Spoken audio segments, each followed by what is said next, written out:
दोस्तों, welcome to daily one question practice series for CSIR NET life science 2023। चलिए video शुरू करते हैं और देखते हैं आज की इस वीडियो में हम कौन से क्वेश्चन को प्रैक्टिस करने वाले हैं।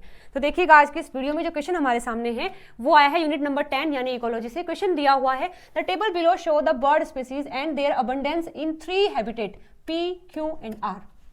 यहाँ पर बर्ड की कुछ स्पीसीज दी गई हैं, उनका कितना नंबर है यानी कितने अबंडेंस में प्रेजेंट है वो सेकंड लिस्ट में दिया है और 3 हैबिटेट है P, Q और R। आपको इन तीनों को एनालाइज करके बताना है which one of the combination below best represent the habitat in decreasing order of the diversity. यानी इन तीनों हैबिटेट में से किसकी डाइवर्सिटी सबसे ज्यादा है वो सबसे पहले लिखना है, फिर कम है, फिर कम है, यानी डिक्रीजिंग ऑर्डर में आपको लिखना है इनकी डाइवर्सिटी। ठीक है, तो देखो डाइवर्सिटी को फाइंड आउट करने का जो तरीका है वो ये होता है, देखो किसी भी एरिया की अगर हमें डाइवर्सिटी निकालनी है तो 2 तरीकों से हम निकाल सकते हैं, उसका स्पीसीज रिचनेस देखकर, उसका स्पीसीज इवननेस देखकर।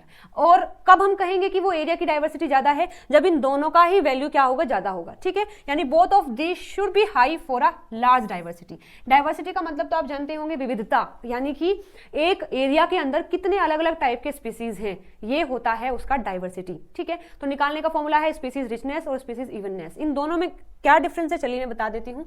स्पीसीज रिचनेस का मतलब है species richness is the number of different species represented in an ecological community, landscape और रीजन। यानी कोई भी इकोसिस्टम है, आइदर वो टेरेस्ट्रियल है, एक्वेटिक है, कोई भी है, उसमें कितनी स्पीसीज हैं अलग अलग, तो वो होता है उसका स्पीसीज रिचनेस।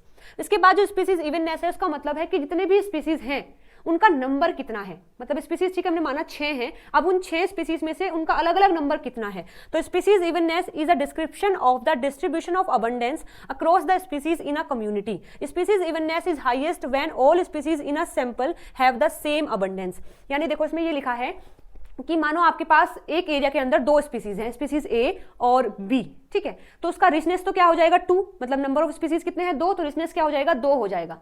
अब अगर हम बात करें कि इन दोनों का नंबर कितना है, यानी A जो है वो 40 नंबर में प्रेजेंट है, यानी A स्पीसीज के जितने भी मेंबर हैं वो 40 हैं और B के कितने हैं 60 हैं, तो ये 40 और 60 जो है ये इनका इवननेस होता है। और ये इवननेस ज्यादा कब होगा, हाईएस्ट कब होता है, जब दोनों स्पीसीज का जो नंबर है लगभग वो सेम हो, यानी 40 है तो 50 हो। ऐसा ना हो कि एक तो 1 नंबर में है और जो दूसरा है वो 60 नंबर में है, वो हाईएस्ट इवननेस नहीं माना जाएगा। ठीक है, तो ये बातें अगर समझ आई है, चलिए अब हम बात करते हैं अपने क्वेश्चन की। अब ये काफी इजी हो गया है।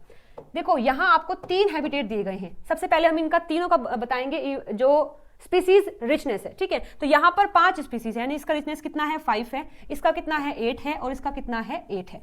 यानी सबसे ज्यादा डाइवर्सिटी इन दोनों के अंदर होगी, इसके अंदर नहीं होगी, क्योंकि इसमें जो स्पीसीज का रिचनेस है वो कम है एज कंपेयर टू दिस। तो इसको तो हम सबसे लास्ट में लिखेंगे, यानी जो P है हमारा सबसे लास्ट में आना चाहिए।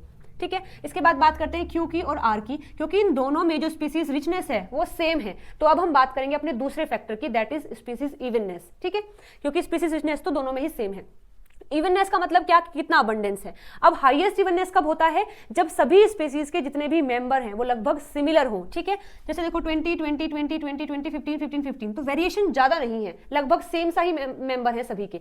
लेकिन यहाँ पर अगर बात करें, देखो इवननेस यहाँ अच्छा नहीं है, क्योंकि एक तो 80 में प्रेजेंट है, यानी एक स्पीसीज के तो 80 मेंबर हैं और किसी दूसरी स्पीसीज के केवल 3 ही मेंबर हैं। तो यहाँ पर जो इवननेस है वो एक अच्छा इवननेस नहीं है, क्योंकि देखो अगर आप जाते हो किसी एरिया के अंदर, अब यहाँ स्पीसीज 1 के 80 मेंबर हैं, तो आपको ये सबसे ज्यादा दिखाई देंगे, है ना, और यहाँ ये सबसे कम दिखाई देंगे। तो आप क्या कह पाओगे कि डाइवर्सिटी अच्छी है। डाइवर्सिटी का मतलब आपको अलग अलग चीजें मिल रही हैं। लेकिन आप अगर इस हैबिटेट के अंदर जाओगे तो वहां पर आपको ज्यादातर ये दिखाई देगा, क्योंकि ये 80 है। लेकिन अगर यहाँ पर बात करें तो आपको नंबर जो है सेम दिखाई देगा, तो यहाँ डाइवर्सिटी ज्यादा है। ठीक है, तो Q के अंदर सबसे ज्यादा है, फिर R के अंदर है, फिर P के अंदर है। डिक्रीजिंग ऑर्डर में लिखना है, यानी Q सबसे पहले आएगा और फिर आएगा R, फिर आएगा P, यानी 4th option will be the right answer for this question.